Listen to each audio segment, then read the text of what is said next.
Not good news for the Green Teamers out there. Couldn't even wait until the regular season began before we got some Celtics injury news here, as Jaylen Brown went down in the C's preseason finale against the Toronto Raptors with, quote, left hamstring tightness. Left about 7 minutes in to the first quarter and did not return to the game. We're going to break down this injury and what you need to know about it on today's edition of Celtics Today by Chat Sports. Before we get into the updates and how long this could be an injury for, let's actually look back to the game and see where this injury took place. Now, this is exactly where we saw Brown kind of walk gingerly and leave the game, right? He is in transition, gets the outlet pass, moving down the floor, and at about midcourt, he throws it up ahead to Anthony Simons, and it doesn't really look like he really tweaks anything here. But in the ensuing possession down, going back defensively, you could see him jogging down a little bit gingerly, and then he's holding that left hamstring a little bit, and he ends up, at the next stoppage, coming out of the game and walking straight to the locker room. So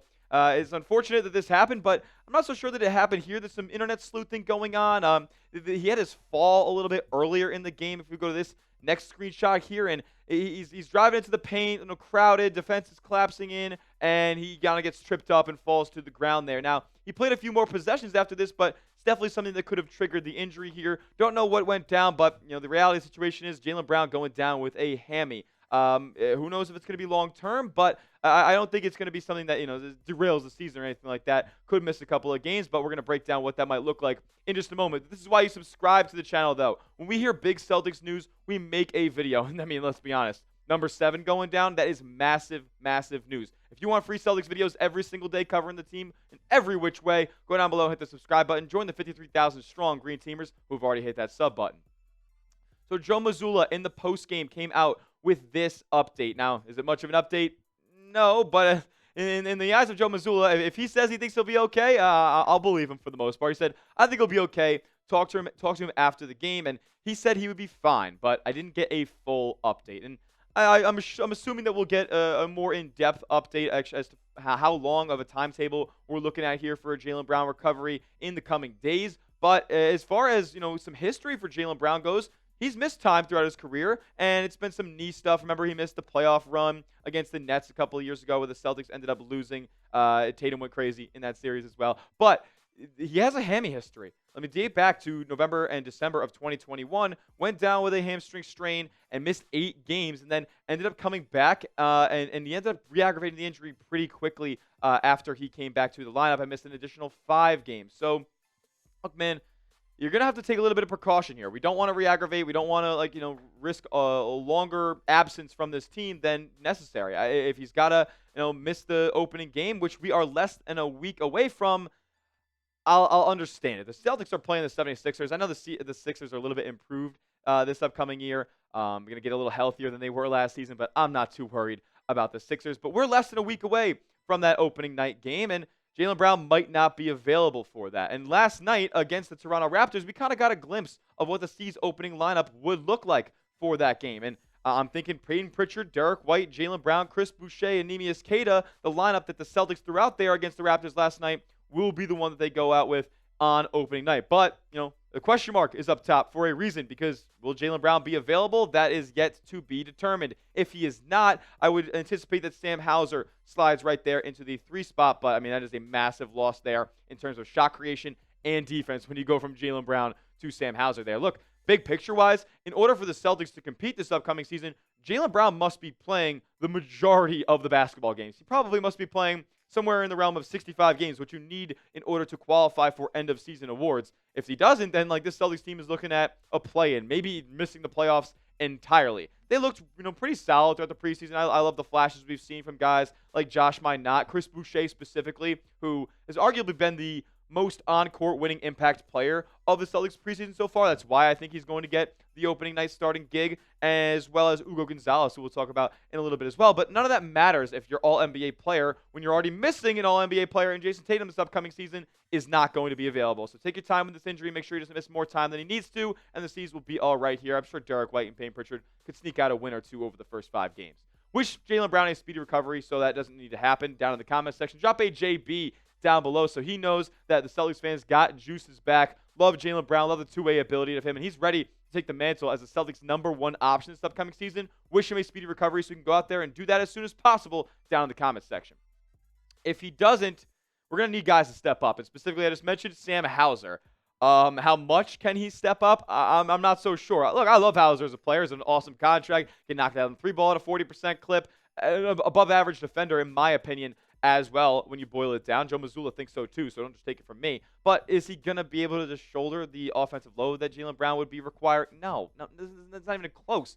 Now, as far as the guys who really have to kind of pick up the extra weight, it would be guys like Peyton Pritchard, guys like Derek White, Anthony Simons as well will be asked to do a little bit more in the scoring column if Jaylen Brown is able to miss. But let's focus on the wing position here, because Sam Hauser would slot into that starting spot. But then, you got a bunch of question marks for the most part on the wing after that. Guys are unproven in the rest of the Celtics depth chart on the wing. Baylor Shireman got a little bit of run last year, but, I'm really not that high on Baylor Shireman, to be honest with you guys. Not a good defender. Doesn't look like a willing defender for the most part. I don't know if you saw a couple of closeouts during this preseason game. For a guy who's looking for rotation minutes, he should be working a lot harder than that. Josh Minot has been a stud in the preseason. I can't wait to see him play. He's going to play a pretty big role for the season's upcoming year, but a little bit of a different archetype than the rest of these three guys here. Jordan Walsh, it's do or die for Jordan Walsh. I'm not so sure that he's going to be doing all that much in the rotation this year. Hugo Gonzalez, though, that's a player that I'm really, really excited to see get some minutes early on this season, because we thought he might be in the G League earlier. That might not be necessary here as he's been showing out. Jaylen Brown did say this about the supporting cast on the Boston Celtics. He said, "We got enough. We're looking at other teams. We feel like we're just as talented, or we could beat them. The most important thing is not hanging your head on some mistakes or hanging your head after a loss. We just got to move forward." So Jaylen Brown thinks we have enough. And look, he might be right if Hugo Gonzalez, the Celtics first-round draft pick, is ready to go. He's been making waves throughout the preseason. And, we thought that he would be spending most of his time in his rookie season with the main Celtics there in the G League. That might not be too necessary. He might have jumped some guys in the Celtics depth chart. We'll talk about that around the corner. First, though, I got to show you guys these awesome Celtics hats one more time for the one time. Love this one with the corduroy. Love the old retro-looking one right here with the clear top and the colored brim. You can get them all at this link below, chatsports.com/Celtics hats. Love the khaki one as well. Fall's colors are all in style right now. You can rock it with a flannel, rock it with a hoodie, all that and more. Chatsports.com/Celtics hats. These are all just my favorite looks as well. The one with the city skyline on the back is awesome as well. That link is in the comment section and description of today's video. Go get a Celtics hat and rep your squad as the season gets closer and closer right now. Hugo Gonzalez. Is he going to be in the Boston Celtics rotation? It kind of seems that way based on what we've seen so far this preseason. Derek White came out and said that you can tell that he's been a pro for a while. Well, if that's the case, then yeah, I'm ready to put him in the Celtics regular season lineup here early on in the season. And it's honestly, because of what he's done in the preseason so far. And look, don't take too much away from the box score that you're looking at up on screen. Like, he was hella efficient in his offensive opportunities. Didn't necessarily fill it up in terms of grabbing boards. It was an offensive rebound, so generating another possession. We know how Hugo loves to play with energy and effort. He had a block out there as well, stuck with his defender and rejected it. Almost saved it from going out of bounds as well. Had 8 points. The three-point shot looked awesome, and it was with no hesitation either. I'm really, really excited for Hugo Gonzalez, and he has so much room to grow as far as his offensive polish goes and his defensive acumen as well, which we know is a very high floor already. He was a -15 in the game. I know it's kind of weird to see. He was by far the Celtics lowest in terms of plus-minus, but you can't take too much away from that, especially in a preseason game. We'll see how that comes out in his on-off numbers when the season rolls around. Now, if there's one thing you can't question, yes, you can question his three-point ability. You can question some of his offensive polish, his ball handling, turnover problems. One thing you cannot question is his effort, is his energy, is the want to get better, the want to learn. And that could go a long way in terms of, making a name for yourself and finding a role in rotation in today's modern NBA. You don't have to be the best, most athletic, best shooter, craziest bag in the world anymore. If you can be a winning player and you can make winning plays, you're going to get paid in this league and you're going to be in it for a long time. Derek White had a comment about this. Here's the full quote that he had. He said, "He plays so hard, so that's like a good first start. He just knows how to play, knows how to be in the right position, and competes at a high level. I've seen him just constantly working hard, constantly asking questions, constantly learning, and you could tell that he's been a pro for a while, and he's played basketball at a high level for some time now, and I think he's done a lot of good things for us in the preseason." Now, Derek White didn't necessarily jump out and say that he's going to be, can't wait to see him a part of the regular season rotation here, but it's high praise for him, and that's Derek White, one of the Celtics' big-time leaders on this roster. I think that Joe Mazzulla should just let him loose.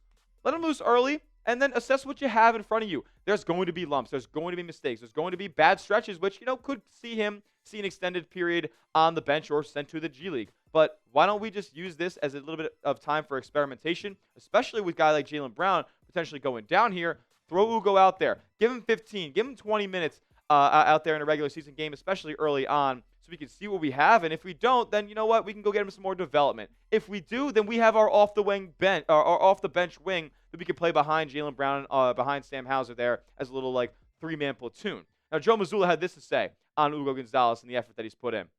He said, that's the biggest thing from his game that we've taken is his defensive instincts, especially when he's off the ball. He does a great job just reading the game. His ability to rotate, deflections, been very pleased with his defensive instincts. He just has to continue to get better at those. And that's classic Joe Mazzulla, right? If you're so good at something, why can't you be better at it? That's one of the best qualities I think a coach can have, driving his players to be the best version of themselves. Look, this is my take on the whole situation, man. I said it before. I kind of alluded to it. I'm not super high on Baylor Scheierman. I'm not super high on Jordan Walsh. I think we've seen already that Hugo Gonzalez has a much higher ceiling than those two, but I don't know if this is a hot take. I think he's better than both of them right now. I think he's a better basketball player than Jordan Walsh and Baylor Scheierman right now. Plays both sides. Honestly, has been hitting the 3-ball at a higher clip than Baylor Scheierman has. I mean, Baylor Scheierman came in this league to shoot, and he can't shoot. So I'm having Hugo Gonzalez above those two cats in the depth chart. What do you guys think? Let me know who you think the highest in the depth chart is by typing their jersey number. If it's Hugo, give me a 28. If it's Baylor Scheierman, give me a double nickel 55. And then a Jordan Walsh, give me a 27. Who do you think has the highest spot on this Celtics depth chart? Or who would you put the highest in your Celtics depth chart? Let me know in the comments section. Make sure you give me a follow over on Twitter. We'll talk about it more there. We're going to tweet more and more about the Celtics as the season gets closer. So give me a follow at Tyler J. Smith, 2 H's, because the name's common and I am not. And make sure you're subscribed to the channel as well. YouTube.com/CelticsTV for the latest and greatest on your C's. We'll have a Jaylen Brown injury update when we hear it next. We'll see you guys in the next one. And as always, let's go C's.